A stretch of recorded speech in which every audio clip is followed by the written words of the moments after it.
Good evening to you and welcome to Ghana Tonight. We are coming to you live from our news hub here at Adesawe in Kanda. Let's take a look at the stories to come tonight.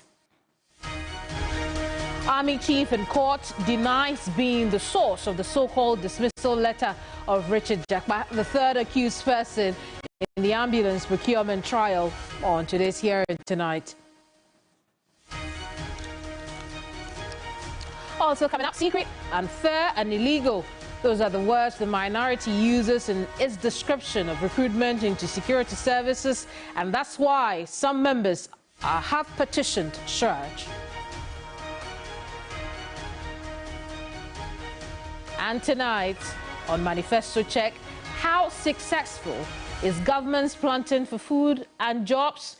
We're all over that for you tonight.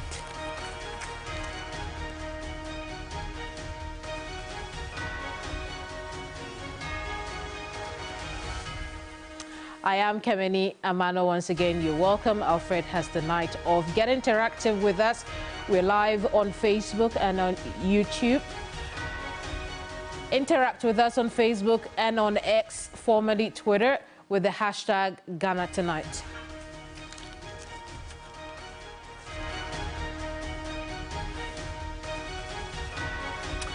Our first stop is Ghana Brief.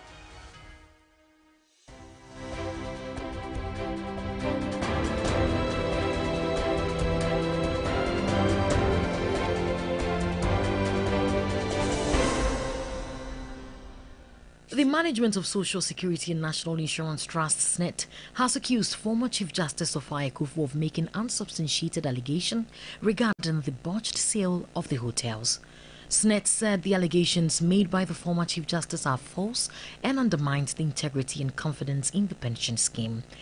It said SNET restructured the ownership of the hotels, brought in private hotel management companies, made changes in management and the board when necessary, provided financial support, including the funding of maintenance and capital expenditure to make the hotels more competitive. The Ho High Court has dismissed petition challenging the election of John Peter Amewu as Member of Parliament for Hohoi on grounds of lacking jurisdiction. The validity of Amewu's elections was challenged on the basis of the inability of some 13 communities from Santrofi, Akpafu, Likpe, and Lolobi, Seoul, who were denied opportunity to vote in the parliamentary elections in December 2020. 5 residents from Seoul petitioned the Ho High Court to nullify the election. But a ruling delivered by the court on Monday, July 29, 2024, indicated that the declaration sought by the petitioners lacked merit. The Electoral Commission's mop-up registration exercise will run from Wednesday, August 1 to Saturday, August 3 as part of preparations for the December 7 general election. Addressing a press briefing on Monday, July 29 on the 3-day online exercise, Deputy Chairman in charge of operations Samuel Tete charged political parties to educate their agents on the operations of the Commission to prevent any anomalies. The Commission expects the parties to educate their agents well to enable them conduct themselves professionally at all the registration centers. The Commission has informed the Ghana Police Service about the mop-up exercise. Consequently, there will be security presence at the various registration centers to ensure peaceful environment. CTAC strike is gradually becoming a bane on the academics of students at the colleges of education. Following this development, Teachers Trainees Association of Ghana is calling for immediate actions to be taken to address the protracted strike. Swale Razak, the president of the Teacher Trainees Association of Ghana, says the students of the colleges of education can no longer bear the over 40-day strike. Past 6 weeks or more, we are not seeing a headway. The strike keeps to have continued, and there is no teaching and learning in the colleges. Students don't really know when even the strike action will be called off. Banking consultant Dr. Richmond Etuahine has urged the government to settle debts owed to contractors to improve the financial situation of banks in the country. This follows a recent report by the Bank of Ghana revealing that non-performing loans have reached over 24% as of June this year. The IMF country report advised the government to be very cautious about arrears. So we are not surprised about what is going on, because we haven't treated the contractors' debt, which is about 35 billion in service payment.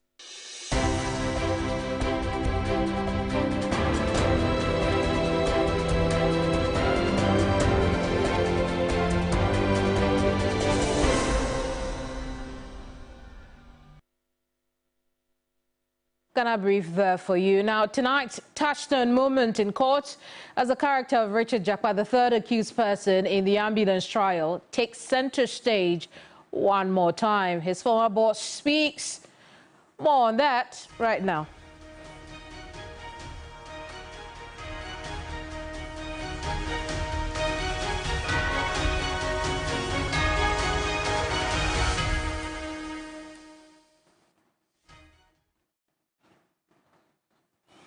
Tonight, a litmus test of the character of the third accused person in the ambulance purchase trial reveals new information. Chief of Defense Staff Lieutenant General Thomas Opon Pipra corroborates evidence Richard Jakpa was not released honorably from the Ghana Armed Forces. Now, the CDS, who is a defense witness, however, denied claims that the reason for the release from the military was misconduct. He testified that Jakpa was released over a lack of interest in the service. Specific case is applicable under item 2A. My lady, inefficiency, and it has three things covering it. Did the military's letter cover all the three things? No, my lady. Which one did it cover? Through continued lack of application or interest. So, now, from all the factors and circumstances regarding Mr. Jakpa's release from the Ghana Forces, would you say that he was honorably released from the Ghana Armed Forces? My lady, as per the document that is on record, he was not honorably released. That he was not placed on the retired list. Is that not correct? Yes, my lady. And he is also not permitted to use his rank in civil life. Is that not correct? Yes, my lady. Information regarding a past serving or retired military officer cannot be released to any other person except with your express authorization. Is that correct? It's not, yes, my lady, it's not wholly true. I have a supervisory ministry, and they are entitled to receiving my classified documents. The Ministry of Defense doesn't have operational administrative control over the military. Isn't that correct? The Ministry of Defense comprises of the military division and then the civil division. The military division is commanded by or controlled by or administered by the Chief of the Defense Staff. The civil division is controlled, administered by the Chief Director, and both answer to the supervising minister as the Minister of Defense. Well, so if you missed the hearing today, you just caught snippets of that. Now, this so-called dismissal letter, now evidence of the court, has become a thorn in the flesh of the defense as they battle to clear Richard Jakpa of any wrongdoing. But what do these jargons mean, and how do they transform the case? I want to bring in now Dr. Justice Sremsai, who's a lawyer and law lecturer. Good evening to you, Doc. This case has moved from the ambulances themselves to the character of the third accused person. What could the strategy be, really? And what does knowing whether or not he left the military honorably got to do with this case? Thank you very much, and good evening to your viewers. In a criminal trial, generally, a person's character comes to question if he seeks to rely on his character as a defense, or he is using another person's character in the process. So what is happening, what we seem to be seeing is that it appears in the trial that the accused person's character is in question because possibly the prosecution believes that without assailing his character, without impugning his character, he is likely to succeed in his defense. And I think that's the only way that a prosecutor would be interested in the character of an accused person or a witness. So in this particular case, be that as it may, character has become a center stage because don't forget that the accused person seems to have also questioned the character of the Attorney General.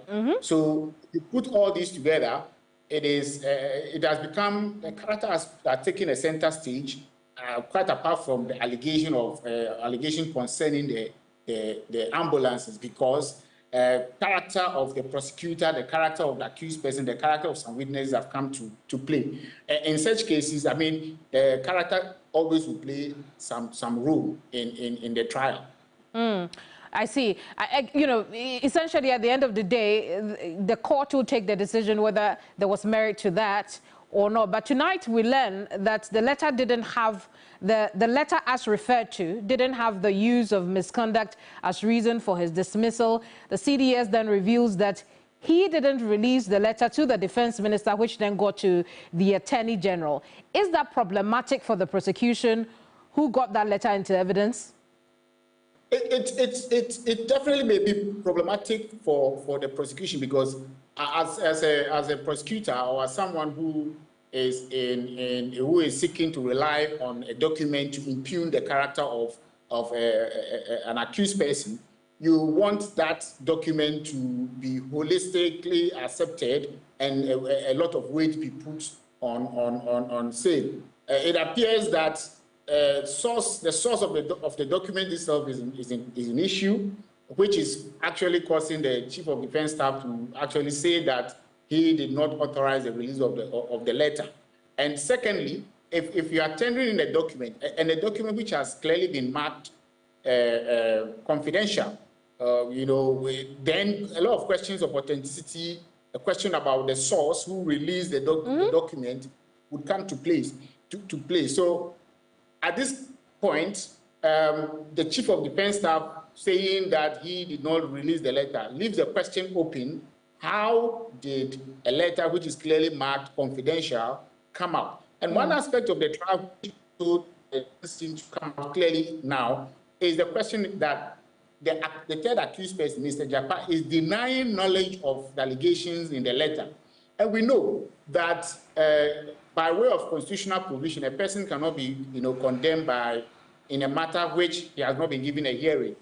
And if indeed he is not aware of this letter, and he's not aware of the allegation in some of the letters or the documents we are seeing, and those allegations were not brought to him and he was heard thereon, then clearly there will be a problem with the use of the letter itself. However, as it stands in this case, the CDS has told the court that the letter itself did not make any allegation of misconduct against the third accused, and went on to state that the letter only said he was not interested, he lost interest in the military. And so losing interest in the military, I think we both know cannot be grounds for saying misconduct.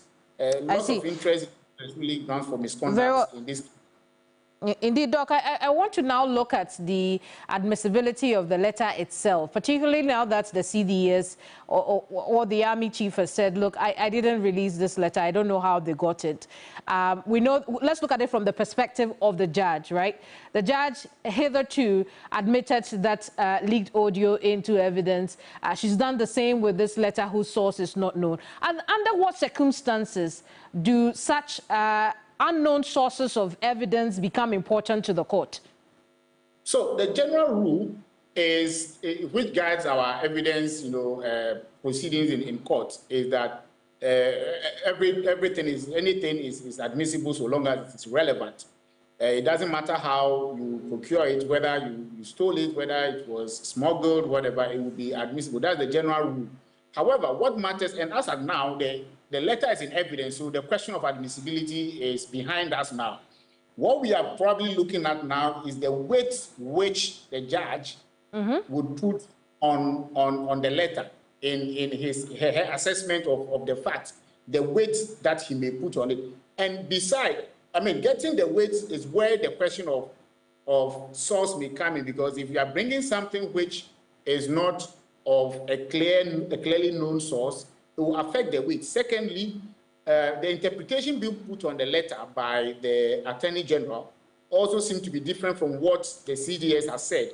While the Attorney General is using the letter as evidence of character, of bad character, the CDS seems to be saying something other than that. So what it means is that even the purpose or the implication which the Attorney General is urging on the court, as far as the letter is concerned, seems unsupported by the evidence we saw today. So all this will go into the assessment of the weight which the judge will put on the letter and how the judge will construe it. Indeed, Doc, thank you so much for talking to us. Dr. Justice Srimsai is a lawyer and a law lecturer. We're not done with this subject because another term we have become used to in the course of this trial is dishonorable release. But what does it all really mean? For more on that, let's bring in Dr. Victor Doke, who is a security consultant and lecturer at the Kofi Annan International Peacekeeping and Training Center. Doc, good evening to you. Let's get some education on this term. Does it exist in Ghanaian army jargon, and what does it really mean? Thank you very much. It's a jargon used in the security circle, and that the army can use it, the police can use it. Now, dishonorably, it's just something like the institution and then the person in question coming to a very amicable conclusion. And the subject has acknowledged that what has been observed by the hierarchy, that subject cannot continue with his or her duties based on some reasons that him or herself knows that he cannot or she cannot continue. So it's an amicable settlement of a sort. Right. Two entities, the institution and the subject matter in question, have come to a conclusion that this is it. I know personally I have come to the realization that what I have to do, I cannot do it henceforth. Very well. So, Dr. Doke, based on what you have described, how is it different from outrightly being dismissed from the army? To be dismissed from the military or security institution is that the person to be dismissed has conducted himself or herself in a manner that is contrary to the standard operating procedures of the said institution. So dismissal comes in the form of an outward, straight, outright dismissal, to be asked to go out entirely. There won't be any sort of investigations. There won't be any sort of committee formed or board formed to come to a conclusion on your matter. It is either the person in question has exhibited himself or herself in a manner that is contrary to the SOPs of that said institution, which even puts that person in harm's way or the institution in harm's way or in a bad light. So outright dismissal is a straightforward process asking to go home without any form of committee setting up or investigation to look. Very well. So I mean, without prejudice to the case, when someone says they were dishonorably discharged, it doesn't necessarily mean they conducted themselves badly. So if the person has been dishonorably discharged, it may not necessarily mean the person has conducted himself badly. One, so you are talking about two things here: the character of the person, and then two, conforming to the standard operating procedures of the said institution.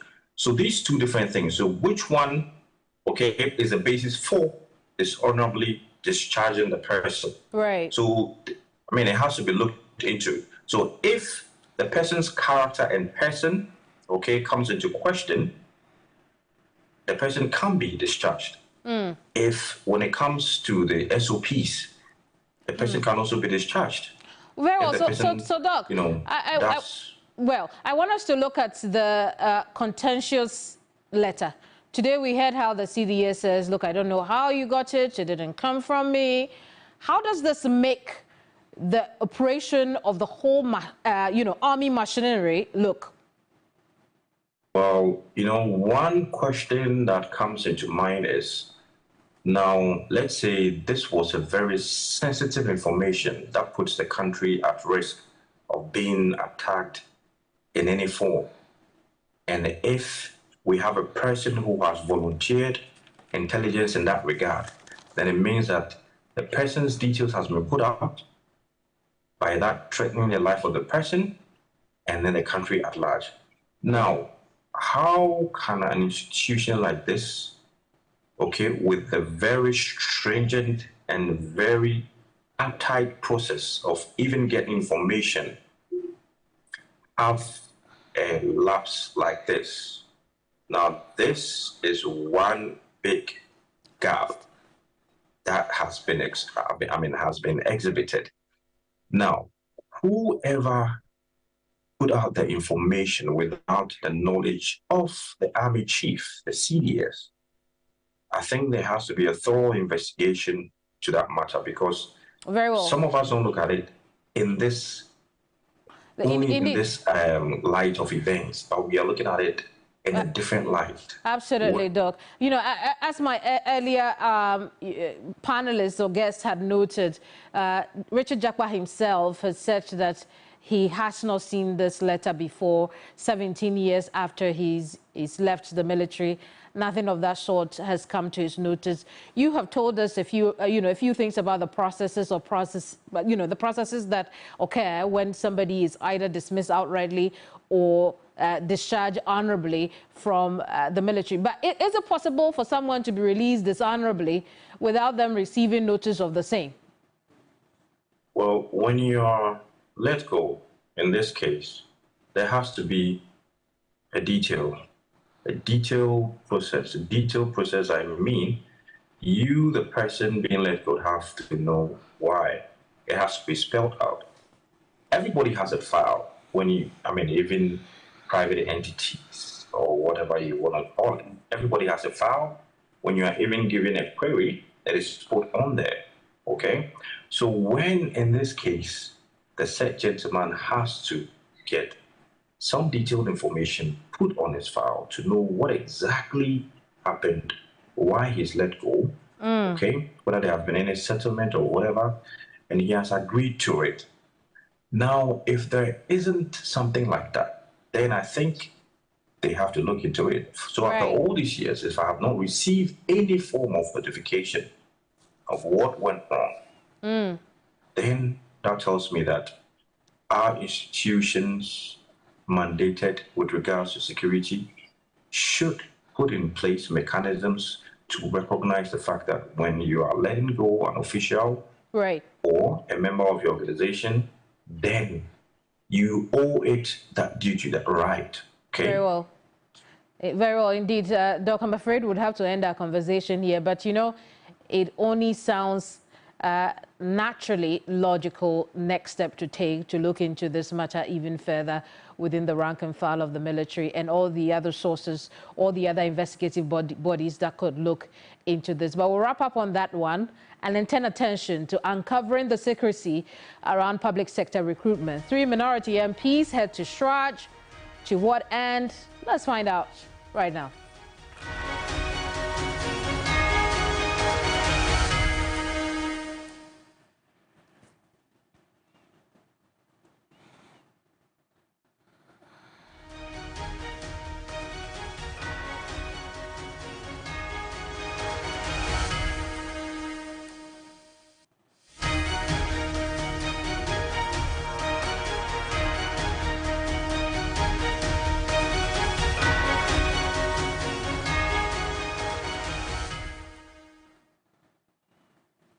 Well, tonight, 3 minority MPs have decided to go to Shraj to investigate recruitment into our security services. And I mean Immigration Service, Police Service, Ghana National Fire Service, the Army, and the National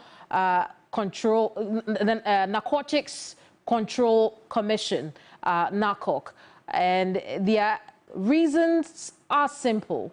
They say that recruitment into these services and NARCOC are unfair, unequal, and they are illegal. They also say that is all shrouded in secrecy, but I can bet we've all heard that before, haven't we?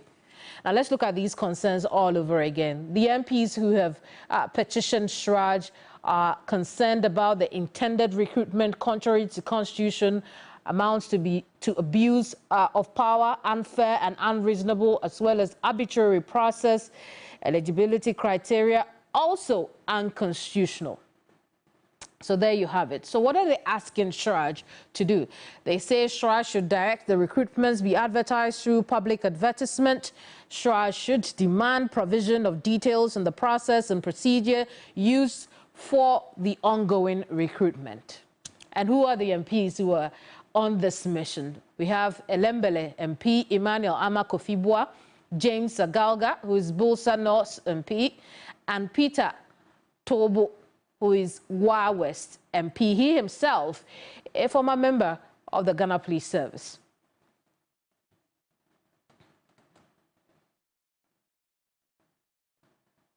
Well, like I said before, this is something we have heard of once too many, and we'll go back into history, and that's why I'm bringing in, Martin Kpebu, who is lawyer, and he is also one person who's led a charge against this. You find out why. But first and foremost, lawyer, how does this come to you, considering, again, you have raised these concerns long before? I'm not surprised in the least because, our laws are weak. As you rightly mentioned, when the Human Rights and Governance Center, led by me, took up the issue of illegal and secret recruitment into the audit service last year, long story short, eventually they refused to release the information, so the RTR Commission had to fine them, was it 30,000 Ghana? And then it took several months, about 6 months or so later on, before they came with some half-hearted, wishy-washy responses, etc. So all I've been trying to say so far is that there is impunity. Institutions don't get punished enough for such behavior, the secret recruitment, etc. And it's become one too many. I mean, we can't run a nation like that, institutions keep doing secret recruitments, etc., favoring party boys here and there. Well. So I support the call by the minority for the investigations. Yeah. Absolutely. But why do you think that there is so much secrecy and, as described by the minority side, illegality in the recruitment of into these institutions? Yeah, obviously, because the institutions usually want to take party boys. It's like the spoils of the war. Even though this is the 4th year, but still, people are expecting to share the spoils of the war. That's the victory 2020, when the MPP won the elections. So some people have not been satisfied, especially the teeming unemployed youth who are party supporters. So these are the arrangements that are usually used to get them places. And of course, let's not forget the last data by the Statistical Service shows that unemployment is about 14.7%. That's astronomical. So unemployment is a ticking time bomb. Right. So I can understand, of course, but it is not right because in the process, they are favoring party apparatchiks, etc. Then, lawyer, it does sound like the advertisement we see is just some kind of a camouflage or routine, doesn't it? A lot of them, that often is the practice. Yes, they have to do it just to satisfy the, the requirements of the law. But a lot of the time you see party foot soldiers, etc., getting the most favors. And you remember we've had debates on this practice actually, where into the police service, immigration, some of these public institutions where people came out to complain that then they should stop selling the forms because, you know, in times past, when we had those debates, they would advertise and then you have over 20, 30,000, some over 50,000 youth apply, and then at the end of the day, 1,000 or a few thousands are employed, then the rest don't. So I remember that led to the situation where the police, immigration, etc., were asked to stop selling the forms because it had then also become like a revenue-making venture. Lawyer, I can surmise that it is probably the root cause for some of the issues and teething problems we've had in some of these agencies and security institutions. But I want to hear your thoughts. What do you think? Yeah, so it weakens our democracy, because it shows that we are just so bad. We are so bad because what it just shows is that we are not committed to democracy, but it's just all about the spoils of war. Winner takes all. Winner takes all because, you know, that's the practice. And it didn't start with this administration. Yes, today the minority are saying so, but they too, when they were there, they faced the same criticisms. The same criticisms. I mean, I'm trying to remember. Yeah, the same thing. The opposition, MPP in opposition then riled about these same kind of practices, that they are secret recruitment. So this one is not new at all. Indeed, and it gets worse if these protocol recruitments are not properly qualified for the roles they enter or are given, right? Yes. We end up with what? Square pegs and round holes. But that has been it. Some are even overaged, and then they do their football ages, so they cut down in order to get in. But, you know, as we're having the conversation, as far as I can remember, this is the first time that a whole opposition party itself is wading into the fray. That's a whole opposition petitioning Shraj. So the bright side to it is that I'm hoping that since as an institution, the minority are representing the NDC then, right? If as an institution, the NDC are petitioning Shraj, then it stands to reason that someday when they have opportunity to govern, they won't repeat the same thing. So, I mean, the complaints and the debates are getting us somewhere there. I see, but let's look at the institution that is being petitioned. Is Shraj the only institution to look into this? I mean, what happens next? To what end, really? Well, like they keep saying, we must start from somewhere. When you say Shraj the only institution, yes, we must start from somewhere. Oh, do you remember? Good, let's put this in. Let's throw it a bit. You remember COP Timbila? Yeah, in the previous administration, where there were some recruitments and then some were even said to be scams. So eventually he lost his job, right? So the reason I'm bringing COP Timbila's case is that then it tells you that, well, when citizens are vigilant, one way or another will get results. So if a whole police commissioner had to lose his job because of recruitment scams, etc., today, if the minority are taking this step, we should be hoping for positive results. And then apart from that too, I think in the military, they raise, maybe I'll double check, but I think there have been cases have gone to court about fake recruitments, etc. So my point is that, yes, it's not only Shraj that can deal with the matter. In actual fact, you, the media, the fourth estate of this realm, you've started this very interview.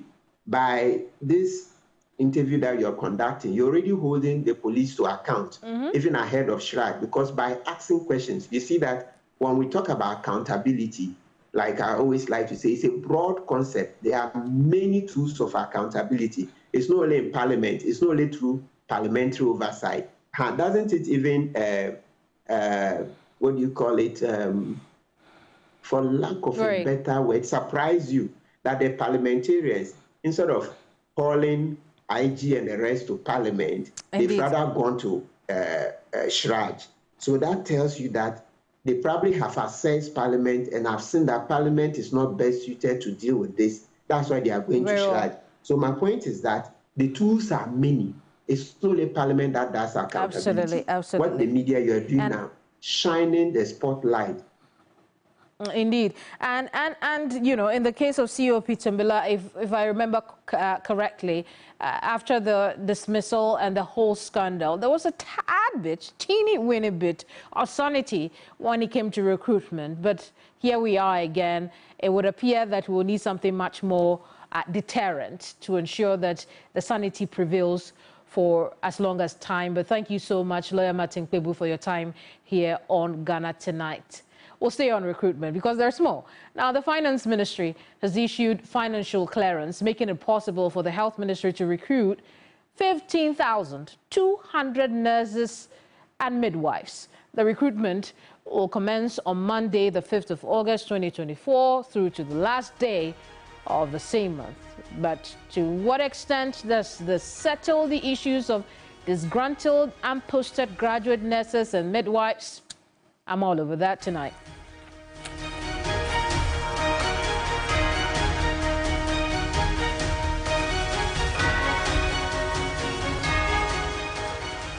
I want to bring in Kwame Jr. Amebli. He is the president for the Rotational Nurses and Midwives Association.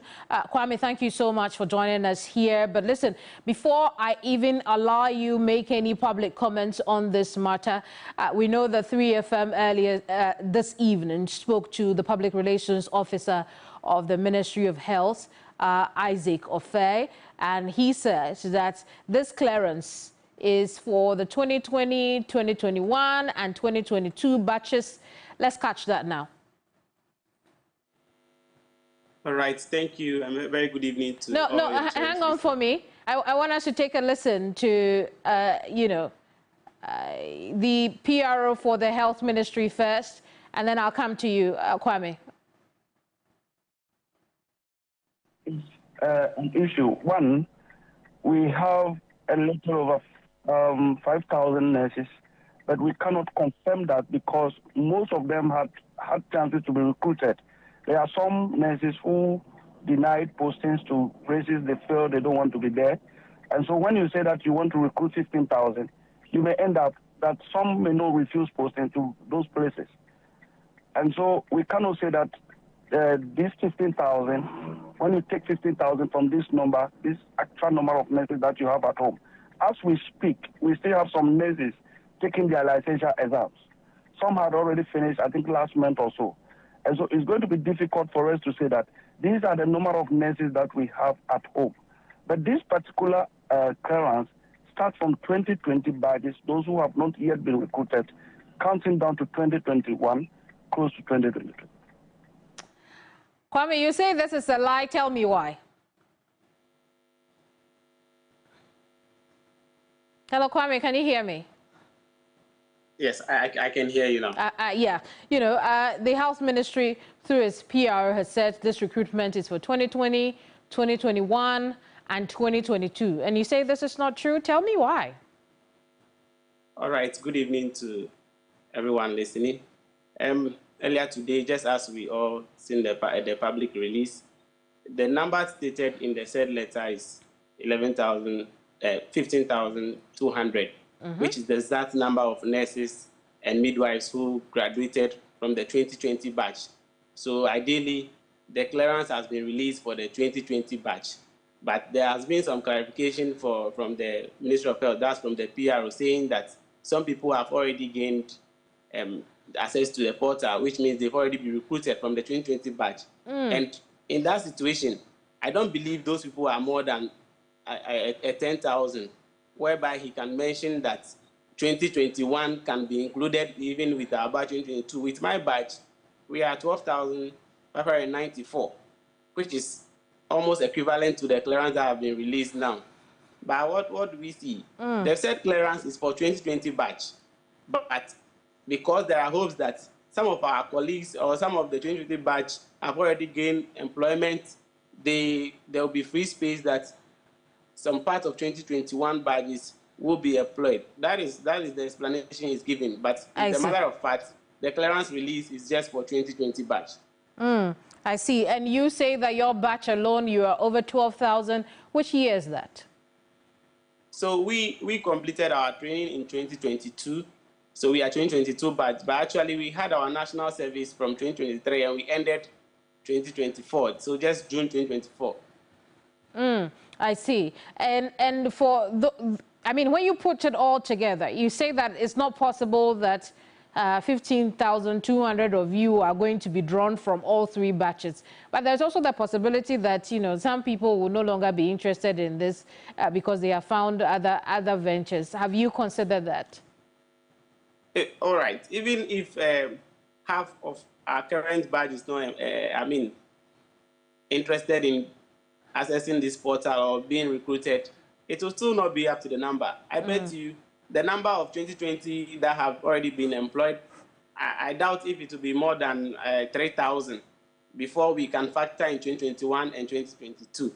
I think it's just a very few of them that had the opportunity to join the previous clearances. So as it stands now, you know, I listened to one interview where Mr. Isaac talked about their continuous advocacies. They are still in line in talks with the Ministry of Finance, and they are hoping that financial clearance will be released for the rest of the badges. I think with that one, we will side with him. But if they are saying the said clearance is going to cover us, no, it's so impossible. But we rather urge them to continue their engagement with the Ministry of Finance and get the clearance to post the 2021 and 2022 badge as well.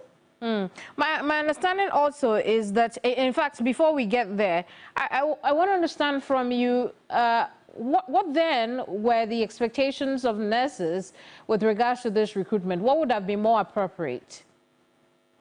You know, over the period that we finish our school, it's just our wish that right after our national service, we get employed, because this national service in the nursing field is called rotation. We do it to acquire the skills in all aspects of the nursing field just to go and practice. But what do we see? Those who are to be employed now, those whose clearance are out now, finish their national service in 2022. And with matter of fact, I can say that when they go to the ward, they are going to be like newbies, like some basic nursing procedures. They have to relearn those things because it's been long. A lot of them are now market women, the males, some are doing deliveries, Okada and other things, and getting those people back to the ward is very going to be difficult for them. The expectations are clear that just as I'm speaking, the 2022 batch ended their national service in June, and hopefully they are waiting to be posted. So we expect the Ministry of Health to, put everything in place. Right after you are done with your national service, you gain the skills, you are being given a place to work. I see, but you know, my understanding is that you are owed some allowances as well. Talk to us about that and how it connects to this recruitment. Sure. So we are rotational nurses, and if you say rotational nurses, just national service, just as I was mentioning. We started our national service in July 2023 and officially ended it in June. Over this 12 period that we have worked and served this nation, we've not received a dime of our allowances, our monthly allowance, not even a CD. We've taken a lot of steps. On 16th of April, we had to demonstrate, being in the rain, to present our petition to the Ministry of Health and Ministry of Finance. We received assurances that they are going to work swiftly on it for us, but till the day that I speak, our clearance is not ready. Just this 17th, we held a press conference where we re-emphasized on the need for them to, get to us or respond to our calls. Right after the press conference, that was on the 17th. On the 19th, we had reports that it has been confirmed that Ministry of Finance has released our clearance for us to be paid. Very well. But today, yes, we've seen in circulation that it has been released. Some individuals have verified. Even the GRNMA, that's our mother association, have verified that they've been to the Ministry of Health. And it's been released. But have you received it? But even the announcement has not been done yet from the Ministry of Health. Okay, we'll wait for the announcement then, hopefully. Thank you so much for talking to us, Kwame. Kwame Junior Ameble is president of the Rotational Nurses and Midwives Association. Still on the subject, the minority in Parliament has also been reacting to the issue. Here's Ranking on Health, Minta Akando. Nothing more than an electioneering strategy to deceive graduate nurses who have had to suffer, in some cases, 4 years of unemployment to re-elect into power a government that, if elected, will wait another election cycle before opening recruitment portals into the Ghana Health Service. This political gimmickry with recruitment into the Ghana Health Service has precedents which can easily be cited. In the first term of President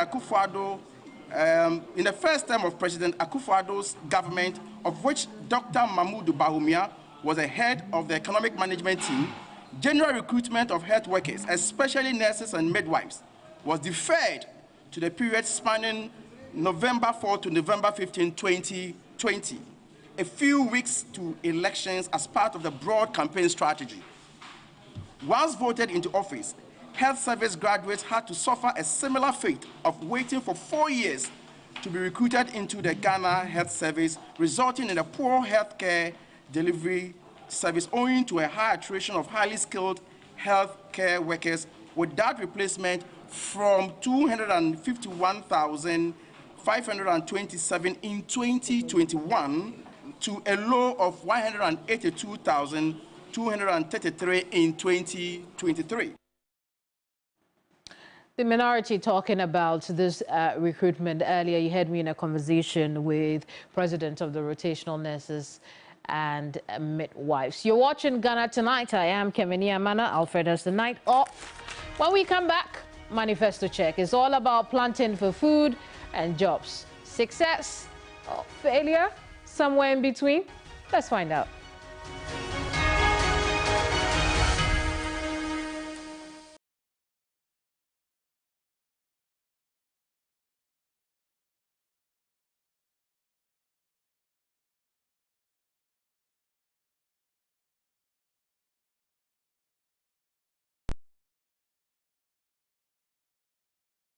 If whiskey could talk, Johnny Walker Black Label would sing. With notes that only come with 12 years in a barrel. Sweet, smooth toffee, rich fruit, and a touch of smoke. Tastes as good as it sounds. Drink responsibly. Not for sale to persons under 18 years of age. Not recommended for pregnant women. This advert is FDA approved. You know, 1 bucket of Flamingo paint is equal to several buckets of any other paint brand on the market. Flamingo paint, superior durability, superior hiding, superior coverage. Flamingo paint, simply superior. You know, 1 bucket of Flamingo paint is equal to several buckets of any other paint brand on the market. Flamingo paint, superior durability, superior hiding, superior coverage. Flamingo paint, simply superior. Malaria's remedy is Lonat. Therefore, we're gonna use Lonat to recover. You have malaria? Yes, please. Are you shivering? Yes, yes. You got chills? Yes, take Lonat. Lonat. First day, Lonat. Take Lonat. Second day, Lonat. Take Lonat. Lonat. Third day, Lonat. Take Lonat. That's all. Lonat scatter malaria. Lonat ide scatter malaria. This advert is FDA approved. Yes. Star 712. Which are these? Coming in Greece. Yeah. And now you were back in Greece. To say why you fit a millionaire. Yes, the luckiest at Aroma. To say about from Massa Echeman. Yeah. Now check this. Sister Abna, aka Kobe Hima. The luckiest at our Queen B. Yeah. Boss Lady Baku. Let's go. Hold on to your seats, folks. Such anyway, it'll be you smooth. Way and your friend will upgrade. Luckiest at Aroma.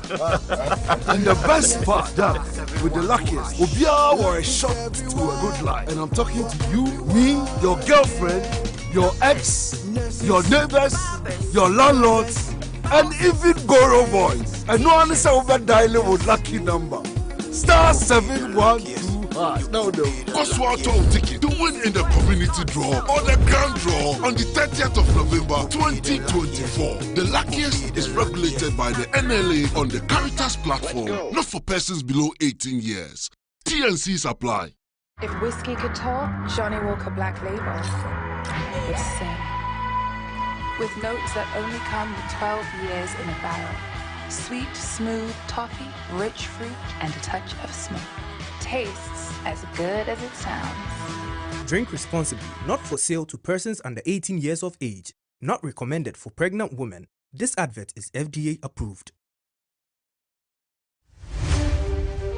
Our mission here at TV3 is that the news comes first, and that's the promise of News Central. With reporters every corner of the country. Consignment to attain their action in production, including lions, and experts across the subjects that affects you the most. We stay across the big stories that impact you the most as they break, develop, and evolve into major national issues. With all angles covered across the country and across every subject. I am Keminni Amanor. And I am Eric Mawina Egbeta. News Central, live weekdays at 12 p.m. on TV3. TV3, first in news.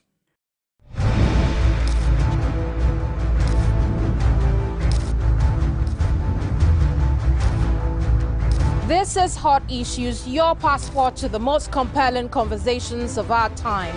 We go one-on-one with the movers and shakers, the thought leaders, and the game changers. We ask the questions that matter, and we don't back down. Tonight on Hot Issues, I sit with the man at the Center of Corruption Investigations. Join me on Hot Issues here on TV3. Hot Issues shows Sundays at 2 p.m. on TV3. TV3, first in news.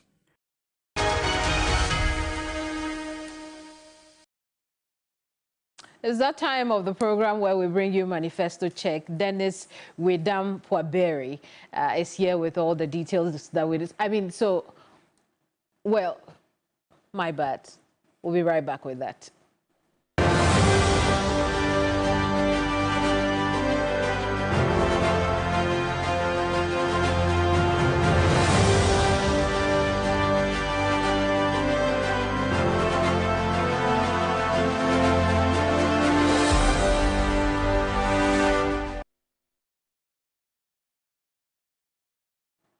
Well, now we can talk to Dennis Wedam Puaberi. Dennis, I was going to say, we should do a name check on your name. Is it Dennis Puaberi Wedam or Wedam Puaberi? So Dennis is my first name, Wedam is my middle name, Puaberi is my surname. Oh, fantastic. Now let's do Manifesto Check. Right. So welcome to Manifesto Check, where we run a check on some of the promises that the MPP made to Ghanaians in 2020 in the run-up to the 2020 general election. Today, our focus is on planting for food and jobs. You know, it was one of government's flagship programs. Flagship programs, yes. Yes, that was to kind of bring some revolution to the agri sector, to give incentive to farmers, to encourage a lot more people to farm. And if we had a lot of food, you and I would not have to pay a lot. Yeah, we wouldn't complain about how expensive things are. So the exact promise was that incorporating the lessons learned from the pandemic, mind you, this was in 2020, December 2020, we will consolidate the progress we have made in all our flagship policies, programs, and initiatives across the various sectors, including rebuilding the agricultural sector through the program for planting for food and jobs. This was the promise made. It was supposed to be a rebuilding process in the agri sector, and this was supposed to have an impact, one, in the agri growth in the economy, also to help also reduce the prices of food in Ghana. And create jobs in the process. And create jobs for people. But over time, there have been a number of concerns. But even before we get to the concerns, let's look at how much government has invested in this particular policy. Because it was a flagship program, a lot of money has been sunk into it. I can see that. We look at the budgetary allocation, and we see that in 2018, an amount of 400 million was allocated for this particular project. In 2019, nearly 400 million, in this case 380 million was invested or allocated for the purposes of planting for food and jobs. In 2020, another 400 million. And then in 2021, we have 439 million. I mean, in this year, there was more than had been allocated in the previous years. I see.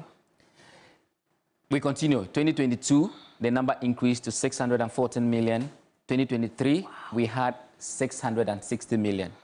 In total so far, that's between 2018 and 2023, we spent well in excess of 2.8 billion in planting for food and jobs. Over a 5-year period? Yes. And what's been the result? Well, so by way of results, let's look at this. I mean, one of the ways that we can measure how much it has impacted is for us to look at how much of growth this has brought into the agri sector. Now, when you look at this chart here, by 2017, this was a non-planting for food and jobs year. We had a growth rate of 6.2%. In the agri sector? Yes. 2018, where I showed you the allocation of 400 million, this growth rate dropped from 6.2 to 4.9. In 2019, there was a further drop. Mind you, these years would have been planting for food and jobs years. These years, we invested a lot of money and resources into this, and it dropped to 4.3. However, in 2020, a COVID year, we had a growth from 4.7 to 7.3. Then there was a further increase in from 7.3 to 8.5 in 2021. Then a sharp decline. More than 50%. More than half, yes. To 2022, 4.2. Then again, from 2022, there was a rise. So you'd see that it is struggling to maintain an upward trajectory. It goes up a bit, then you hear a sharp decline, it attempts to go up. Well, you see, but between 2019 and 2020, that's when COVID struck. Yes. So then between 2020 and 2021, we really were not doing much with the economy. But then we still see an increase. I wonder why, you know? I wonder why. I wonder why. So this is just one leg of the conversation. And I wonder if I should believe that. Well, this is data from the Ministry of Agri itself. That's what I'm asking. Well, I wonder if I should believe the Ministry of Agri. These are official reports. So, I mean, it's presumed that what is coming from an official source, I mean, is deemed to be authentic. Now, let's look at how the agri sector in general has contributed to our GDP. I mean, 2016, 2017, planting for food and jobs year, we had 22.1%. That's the contribution of agri to GDP. In 2017, it dropped slightly. 2018, planting for food and jobs year, there was a drop to 19.7. A further drop in 2019. It goes up a bit in 2020. 2021, it goes up again to 21.1, and then it drops a bit. So, in essence, when you look at I see, but Dennis, again, you see, when you roll back in 2022, agri sector growth rate had halved from 2021. But its contribution to the GDP was 20.9, just marginally below that of 2021. So what that probably would mean is that we're not doing too well with respect to the GDP itself. Fair point. Yes. But the point that has to be made here is that when you look at the general picture here, in 2016, which was not planting for food and jobs here, we had a contribution of 22.1. All these years, from 2018 through to 2023, we don't have as much as 22.1. But that correlates really. In 2016, remember the growth was about 6.2%. So, I mean, it does correlate. I mean, I'll agree with you on that score. However, the people who are on the ground and doing this work have also been speaking. They've also been doing their own assessment of this whole sector. Let's listen to the Executive Director of the Peasant Farmers Association, Dr. Charles Nyaba, who was on key point over the weekend, and he had some sort of an assessment of this particular policy. What is more worrying has to do with we always touting planting for food and jobs and linking it to whatever groups we expect or we are seeing in the agriculture sector. Let's take 2022, 2023, and 2024, what happened. for the benefit of those who don't understand planting for food and jobs. In 2017, when the current government took over power, according to the previous agri minister, the challenge with the farmers has to do with modernizing their farms. And his focus was the use of improved seeds and proper application of fertilizer. So fertilizer was subsidized by 50%. Now with the 50% left, farmers were to pay 25%, and then after harvest, the 25% was also paid. After 2017, when the post-impact analysis was done, it found out that the outcomes that were expected never happened. But even with the subsidy, the open market price was cheaper than the subsidized price. So when we did our own monitoring in 2022, you have majority, about 93% of the farmers saying that the quality on the planting for food and jobs for seeds was very poor. Fertilizers were prices were very high. So that's the assessment of the Peasant Farmers Association on the whole policy. But of course, we always say on this platform that the verdict is with the people. You know how much you buy your food on the markets. This is just a snapshot of food inflation on the market for just this year. Look at that. The verdict is with the people. It's indeed with the people, and we thank you so much for watching us tonight. I'm Keminni Amanor. Bye-bye. Ghana Tonight is brought to you by Flamingo Paint, superior durability, superior hiding, superior coverage, simply superior.